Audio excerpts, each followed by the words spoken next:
Okay, guys, Corey James at Bayou Advanced Weapon Systems, and you know, a lot of people want to shoot sturdy bipod platforms on their rifles, whether or not it's your favorite hunting rifle or whether or not it's a long range or extreme long range LR or ELR weapon.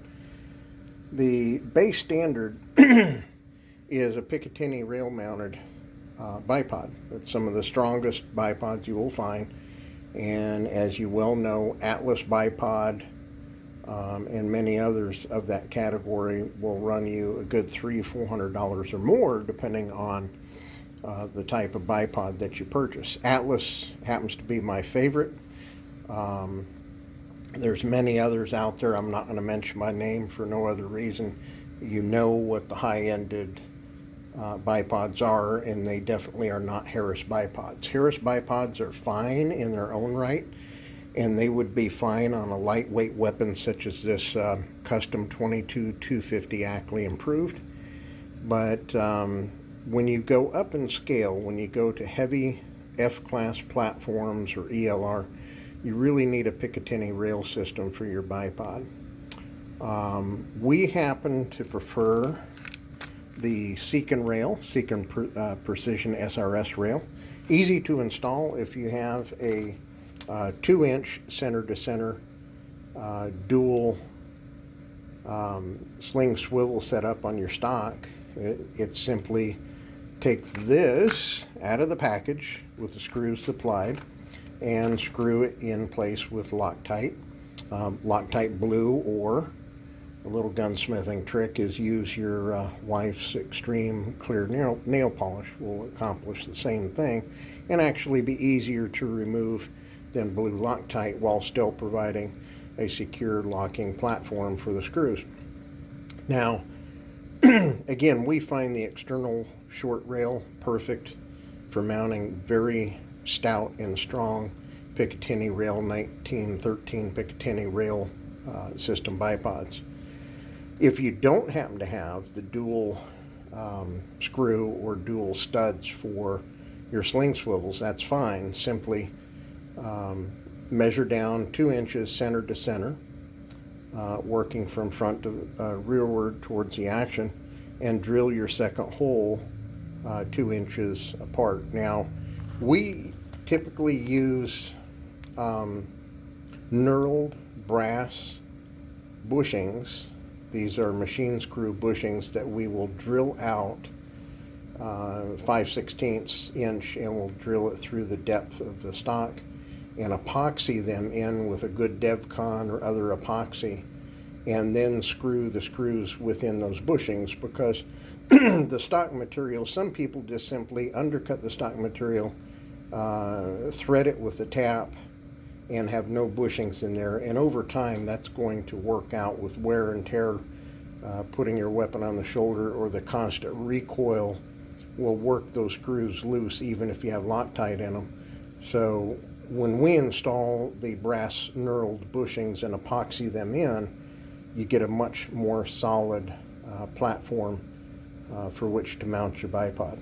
Now, again, this is a 22-250 for a customer friend of mine that also happens to be my surgeon and my doctor that worked on me last year. Did a masterful job, so I kind of owe it to him to do a good job on this rifle. And we're rebarreling this short action in a really nice 27-inch gain twist barrel using a Remington 700 platform. His action, this is his action. But again, we're rebarreling this particular 22-250 Ackley and giving a huge performance boost with the gain twist barrel, and moving from a small 22-inch barrel to a 27.25-inch barrel. Now, moving over here to my Lapua, to the Lapua that we have. This is our shop 338 Lapua Magnum. It is a Savage 110 FCP, and it has some light moderate work to it. It has cryogenic works. I hand tuned the trigger and put a Timney trigger in, got rid of the AccuTrigger. I I like AccuTrigger, but on heavy recoiling weapons, I really don't. For whatever the reason, I just feel better with a single stage, light, crisp, 1.25 pound trigger on this beautiful 338 Lapua Magnum. Now, as you can see, I installed the Seekins Precision 1913 Picatinny rail system also on this Lapua, because we will be running a heavy-duty short prone bipod on this Lapua as well. So if it's good enough for the 338 Lapua, the 22-250 Ackley will definitely handle the recoil. And this was easy enough to install. I installed, again, brass bushings, drilled, counter drilled, and epoxied them in nice and good, and used screw sets that were commensurate in appearance to the ones in the floor plate. I did not use the factory screws. I actually used screws that were a little bit different. They were the rounded over hex or Allen screws that are recessed into the Picatinny rail on this particular installation. But the common thread is we use the brass bushings and we epoxy them in so the screws won't work loose, and then we Loctite them in for security, because you normally aren't going to remove this. It's not something you remove constantly, and it's not something that you need to remove for any servicing of the weapon whatsoever. The other reason I like the Seekins Precision SRS rail is it does have the provision for the sling swivel if you want. It's got the sling swivel integrated into the base itself, so you don't need to have a swivel stud sticking out. Okay? So anyway, that's what we run on our Shop 338 Lapua, and I appreciate you all dropping by, and BayouAdvancedWeaponSystems.com on the web. You can simply Google CBJ Precision Engineered Rifles. That is the signature series of rifles that we build under Bayou Advanced Weapon Systems. And CBJ Precision Engineered Rifles since 1996 has been building long range, extreme long range, high performance, large calibers. We do build from 6.5 millimeter all the way up to 50 BMG. And we are experts in the 6.5 millimeter, the 300 Ultra Mags, and also the 338 Super Magnums, and also in FClass 6.5 millimeter Creedmoors, of which this is a Savage Model 12, highly modified. And this is a sub-MOA shooter, also one of our shop weapons, but it also happens to be one of the most accurate 6.5 Savages that I've ever worked on. It's a Savage Model 12, a lot of custom features. It does still have the AccuTrigger, as you can see down below, but it's been tuned down to 4 ounces. And we're not running anything fancy on the optics. It is a Nikon 6-24 by 50 X1000.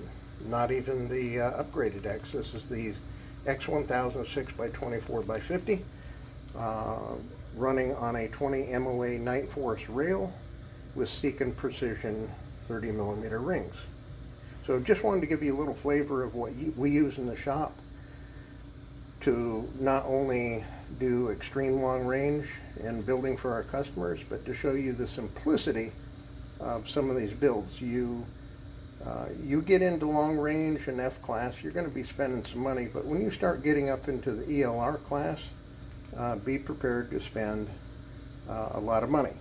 And what I mean by a lot of money is, in the Lapua class or higher, the Lapua is going to run you about $5.85 to $6 a round. Customers are shocked when I tell them that 1,000 rounds is going to cost them nearly $6,000, or 3 times more than the factory Savage Lapua they just bought.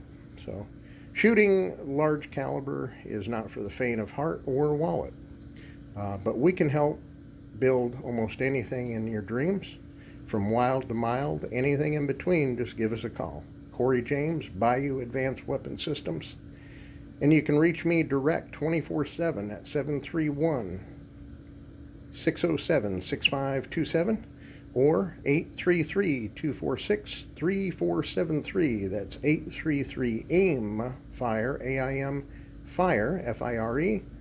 And you can also look us up on our new Tri-Company website, which is simply area318.com. And that gets you to all of our companies. Thank you for dropping by.